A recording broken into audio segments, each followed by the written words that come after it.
All right, and welcome back to the forecast card. Fortunately, a losing day. 2-3 slash 2-5, depending on if you include the totals or not. Memphis, and I think they were winning by 18 with like 5-6 minutes left. And then they kind of just turned off the gas and paced a little bit too much. Ended up only winning that game by, I think, 12. Pretty shitty. Butler, pretty much domination the entire game. Not really a sweat. Cleveland State, it's what I get for being too square, honestly. Yeah, I do think that record quality and schedule strength do matter a lot more than I gave credit to it. Cleveland State is clearly a very good team, and we caught them on their one loss, but this line was telling me something that I should have listened to. There's no reason a 13-0 team should be underdogs, especially against a team significantly worse than them on paper. So, stupid bet on my part. SMU, probably one of the luckiest backdoors I've had with some good free throw shooting at the end of the game. I thought they should have been dominating for a lot longer. I think they were up like 9 with like a minute left, and they let the other team get back in within 1, but they end up covering off of some pretty clutch free throw shooting. Arkansas State winning at half by 6, and then they gave up to start the half like a 20-2 run or something, and ended up being down by 13 pretty quickly. They tried to come back near the end, but it was a little bit too late, and they ended up losing that game. So it is what it is. All 3 losses, honestly, 2 of them should have been cashes, but one of the wins probably should have been a loss. So it is what it is. Shitty day. Let's move on to the stuff for tomorrow. All right. Game number 1, we have William & Mary heading on the road to face Drexel. Now, this Drexel team, on paper, is worse than William & Mary, but for some reason, this William & Mary team really regresses when they play on the road. They put up 4.5 fewer points on the road than they do on their season average, and they allow opponents 2 additional points on the road as well. So it seems like they really lapse on both sides. This Drexel team, pretty even on both sides, but this Drexel team's been playing pretty well as of late. Again, on the season, William & Mary is the significantly better offensive team, and Drexel is a significantly better defensive team. Now, when I look at the actual specific matchups between these two teams, I really like what I'm seeing. So obviously, William & Mary, if you look at how they like to shoot, they shoot near basket and 3-point shots. They don't really shoot mid-range shots at all, and they don't really find too much success anywhere else. They may find some success getting some points off steals if Drexel is, not careful with the ball. But if you look at the other 2 matchups, the shot to take the most of the 3, Drexel is a top 100 3-point defense, 93rd in the nation, and near basket, they're 78th best defense. So their biggest weakness tends to be on their own boards and in the mid-range, and those are 2 places where William & Mary doesn't really excel. So defensively, I think this is a great matchup for Drexel. And if you look at offensively, William & Mary is not a great defensive team in any capacity. They're ranked 278th in defense efficiency. I think Drexel is going to find a lot of success, especially in the mid-range where they take most of their shots. They're ranked 70th in mid-range percentage to William & Mary's 264th mid-range defense. And they're also going to find some success on the offensive glass, where although they're not phenomenal, William & Mary really is really bad. So just matchup-wise, I think despite the fact that William & Mary does have a better offense, I think they don't match up as nicely as Drexel does to their defense. And when schedule quality, record quality, almost even. And I do think Drexel's extremely slow pace is going to be really annoying for this William & Mary team. So yeah, give me Drexel at home here. Again, one more thing. If you look at their most recent games, Drexel's coming off the classic double loss going back home, and William & Mary's in a letdown spot after dominating a pretty solid Charleston team. So I think this is just a typical spot where this Drexel team, if you look at their situational trends coming off a loss, they're 7-3 in covering spreads, and William & Mary after a win are 5-8. So I think this is a great spot. Backing a Drexel team that is 5-3 at home against the spread, and William & Mary that is 3-7. So give me Drexel on the short home spread here. All right, looking on to game number 2, we have North Dakota heading on the road to play Nebraska Omaha. Now, this North Dakota team is a tricky one because they've played a pretty tough schedule, and they're due for a lot of regression. So you really don't know what you're going to get from them. No one really knows what their true stats are. But if you look at record quality and all play percentage, North Dakota typically they haven't looked very good in the Summit League. Obviously, they're due for regression. They're not nearly as bad as their 9-15 record is telling you, but they are not very good of a team. And if you look at this Nebraska Omaha team, if you look at how they like to shoot offensively, they're pretty well rounded. They shoot mostly outside the paint, and they're going to find a lot of success here against a ranked outside of 350 North Dakota defense. I think Omaha is going to find all the threes and mid-range shots that they want all game. And if you look at the other side, this North Dakota team, they're going to have disadvantages in the threes and near basket as well as the second chance opportunities. If you look at North Dakota, they're ranked 5th in the nation in potential quick points off second chance offensive rebounds, and 35th in the conversion of those rebounds. Now, typically that's a good thing, but this Nebraska team, they're 29th in the nation in defending their own boards. So the place where North Dakota tends to rely heavily on getting their most points, I do think they're going to struggle here. Again, Omaha does not have a crazy defense, but they match up decently well on the 3-point, decently well on the near basket, and the place where North Dakota relies on scoring, Omaha really plays well. So I think we look at strictly a matchup-wise, fantastic spot for Omaha. Now, if you look at power ratings, although this Omaha team doesn't really play that well at home, they haven't. This North Dakota team plays even worse on the road. And if you look at how these two teams have been playing as of recently, North Dakota is, on the season they're a top 250 team, but they've regressing back to a bottom 300 team again. They played only a slightly harder schedule since conference play. And this North Dakota team, they really only tend to show up against really, really good teams. The teams that they play the worst against are teams outside the rank 200, and that is exactly where Nebraska Omaha is. So I think we're getting a Nebraska Omaha team in a good spot here. It's very rare that this North Dakota team wins twice in a row. They've only done it once this entire season. Now they're coming off a big win, and now they're heading on the road back to Omaha. Again, it's not necessarily a long travel spot. I believe it's only 450 miles. But whenever they've had to travel significant distances, they've lost by pretty big margins. And on the other side, Nebraska Omaha has won their last 4 games at home, all of which would have covered this 5.5 number. So give me Omaha to cover this home number at minus 5.5. All right, game number 3, probably my squarest bet of the day. We have Gonzaga at home versus Loyola Marymount. Now, this Gonzaga team is actually due for a lot of positive regression. Even though they're still one of the better teams in the country, they've been getting really unlucky with the shots that they're taking. And it's very rare that we get them off of a loss, and we're getting them off of a pretty nasty loss where they only put up 58 points against a really good St. Mary's team. And I think they're going to want to get revenge. And this Loyola team, they already beat them down earlier this month, or in January, sorry. They beat them by 28, and that was in Loyola's barn. And this Gonzaga team plays significantly better at home. It's one of the hardest places to play as an away team. To think that they would get more than 7 fewer points than when they went on the road just seems like a far reach. This Gonzaga team at home is a top 8 team in college basketball, and Loyola Marymount, when they hit the road, they fall outside the top 200 as a predicted rating. If you look at who they tend to play well against, they tend to play worst against top 25 teams. They're ranked 314th when playing against top teams, and they seem to do decently well when they're playing at teams outside of the top 50. But when they have to step up in that competition, they really get burnt. On the other side, this Gonzaga team, they do regress a little bit, but against average teams, but against top teams and middle teams, which is what Loyola is, they tend to really step up. Getting them off a loss here, getting them at home. Gonzaga has dominated this head-to-head the last 4 years. They've won all 5, 3 of them which was on the road, and the one at home they won by 34 points. Every single win they've had against them has been pretty dominant, unless you go all the way back to 2023.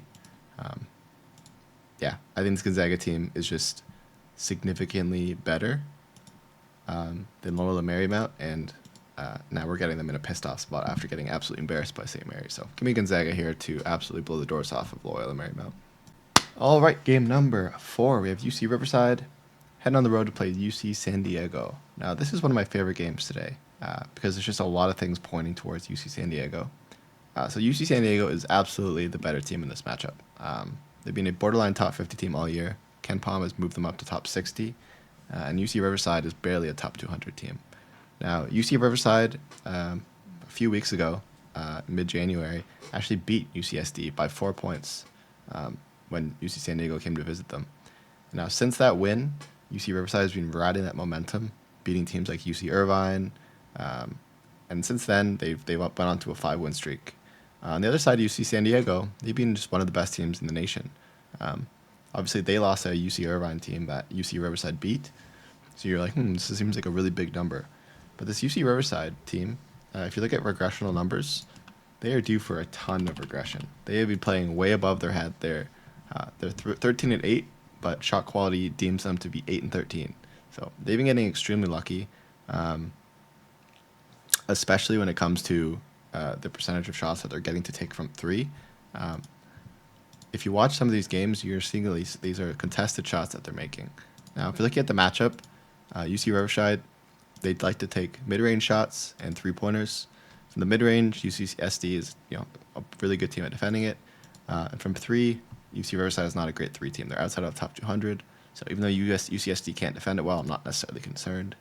And then UC San Diego, Riverside also likes to get points off of boards, but UCSD takes care of the ball pretty well. So offensively, I think realistically they should be able to stop them, especially in their revenge spot. And this UC San Diego team, they're going to find a lot of success offensively. They're going to get a ton of free throws this game, and they're going to get a ton of steals. Even though this UC Riverside team does take care of the ball pretty well, this is going to be a really pissed off UC San Diego team, and I think they're going to play really aggressive defense. Sorry. If you look at their power ratings, at home, UCSD does technically play a little bit worse, and UC Riverside technically does play a little bit better on the road. But I don't think it's going to matter here. I think the fans are going to show up. UC San Diego is kind of getting put on the map. They're getting talked a lot in the media. I think this is going to be a game that they're going to want to blow the roof off here and completely dominate this team that just embarrassed them. So give me UC San Diego, and this is a phenomenal spot for them. This is a UC Riverside due for regression, revenge game, at home, riding momentum. They just got put on the front page of NCAA. I think this is a fantastic spot to back the Tritons. All right, in game number 5, we have San Diego heading on the road to play Pacific. They are 3.5-point dogs. Now, when I look at this matchup, I just think that these teams are kind of equal. I think if we're getting points here with the San Diego team, that I think is slightly better team, especially on the road, I think they have a good chance of covering this game, if not winning outright. If you look at their specific matchups, offensively, Pacific's not a great team, but they typically only like to score near basket. That's where they may take most of their shots, and they try to get boards jumping. But UC San Diego team, they are almost a borderline top 100 team at defending the near basket, and they're a borderline top 100 team at defending their own boards. So the two spots where this Pacific team typically likes to score, San Diego is not terribly bad at defending it. Both these teams have played pretty solid schedules, almost top 100 in schedule strength. So it's not like San Diego's been, dominating bad teams. Like they've been keeping good teams outside the paint. And on the other side, the San Diego team, not necessarily a phenomenal team in any regard. They're, outside the top 300 offensively, but I think they're going to find success here. On the offensive glass, it's pretty equal, but I think they're going to find a little bit of success. Pacific is good at defending their own boards as well. But I think San Diego's still going to find a little bit of success there. And I think they're also going to get a lot of points off steals. They're going to get more free throws than Pacific's going to get. So everything that kind of points here is that San Diego, they're about equal teams in terms of all play percentage. They're both ranked around 270th. This just seems like a great spot here to back the San Diego team. If you look at their specific matchups here, Pacific, one of the worst home teams in college basketball. They have basically a negative home advantage. They seem to play a lot worse at home. And they have to play teams outside the top 200. They're ranked 353rd. San Diego, on the other side, they play better on the road. They break the top 300 when they hit the road. And their in-conference rating is better than Pacific's. And they also play better against these, shittily ranked teams. So I think San Diego, again, they haven't won a game in I don't even know how long. 1, 2, 3, 4, 5, 6, 7, 8, 9, 10 games.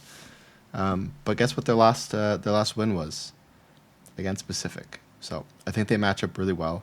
I don't think revenge angles matter nearly as much at this level. I'm sure there's still going to be a revenge angle, but the fact that San Diego beat them by 10 means they do have a good matchup here, and I think they're going to keep pushing this Pacific team. Who did, Pacific is coming off a pretty fantastic win over a Washington State team that they beat twice. I think I bet against Pacific in that revenge game, so clearly I don't see how revenge just doesn't impact this Pacific team. So kind of a nasty one. I wouldn't be surprised if you don't want to bet it, but I do like San Diego's matchup here, and I don't think it's going to change from their last win, which they had in December. All right, and quickly, I'm going to go over these 4 bonus bets. These are games that I kind of like. I don't know if I'm going to bet them yet. Maybe I'll see if the line moves, especially for the dogs, but these are going to be bets that I'll be looking at. St. Francis, I'm probably the only one here that I'm definitely going to bet just because this is a purely model move. I have them winning by 9. I just think this line is a bit weird. St. Francis is the better team, and they play much better at home. Lemoyne is the worst team that plays bad on the road, and St. Francis is coming off a much more recently good games than this Lemoyne team. They're coming off two losses. They typically do bounce back. They've only lost more than 2 in a row once, and this Lemoyne team has lost 8 of their last 10, including teams against teams much worse like Chicago State. They lost by 16. This team stinks. This Lemoyne team. I'm not really afraid of them. And now they're heading on the road here to play a pretty, not going to say a good St. Francis team, but a better St. Francis team. So give me St. Francis here to cover this short home number. Number 2, Merrimack. This is a weird one. I have them winning by 10 because Merrimack doesn't really play that well at home. I think they're so much better of a team than Niagara. Niagara has played one of the easiest schedules in college basketball, 357th hardest schedule. So they played absolutely complete bums, and they have an 8-13 record. So to have an 8-13 record playing bad teams is pretty pathetic. Now Merrimack, they don't play well at home, but they're still a borderline top 100 offense or defense, and now they're going up against a Niagara team that is pretty shitty everywhere. Offensively, they're a borderline bottom 300 offense. And Merrimack, they're not a insane, offensive team, but Niagara turns the ball over a ton. They average 15 turnovers per game. And this Merrimack team has played much harder teams. They average 17 points off of steals. So I think this Niagara team is going to give up a lot of turnovers. Merrimack's going to find a little bit of success from 3, some success just in general. I just don't know how Niagara's going to keep this game close unless this Merrimack team completely implodes. If you look into it a little bit deeper, this Merrimack team is coming off a pretty bad game. They did beat this Rider team, but they should have dominated them. They only won by 2. And this Niagara team, they finally got a win, barely, off a bottom 10 Canisius team. And if you look at the situational trends after a win, this Niagara team was 0-7 against the spread. So they finally got their win. This team probably, I think Merrimack is going to dominate them after that pretty pathetic performance last game. Tennessee State, I have them winning this game by 16, model-wise. So, I have to look at it. I just think this Western Illinois team is pretty stinky. And this, I'm not saying Tennessee State is a phenomenal team, but they're, a top 200 offense, top 200 defense. They're a very balanced team. And I think they're going to find success here against an extremely bad Western Illinois team. Western Illinois, they're ranked 350th on defense, 339th in offense efficiency. And this Tennessee State team, they typically shoot near basket. It's where they take most of their shots. And they're going to have a huge advantage here. They're top 100 near basket offense, 76th in boards. I think they're going to find success offensively. They're an extremely fast-paced team. Western Illinois is an extremely slow-paced team. I think they're just going to run up the pace here, make them uncomfortable, make them turn the ball over more than they usually do.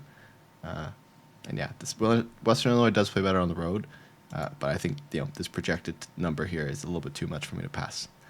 And lastly, Gardner-Webb. Model-wise, I have these teams as pretty close to each other. Gardner-Webb is, obviously a slightly worse team, but offensively, both these teams are going to find some success. I think both these, like, Gardner-Webb likes to get points off of boards, and this NCAA team does not defend their boards well at all. They're outside the rank top 300 in giving up offensive boards. So I think Gardner-Webb, they're not a great offensive team, but they're going to get a shit ton of points off of boards. I think that's going to be the difference here, allowing them to keep this game close.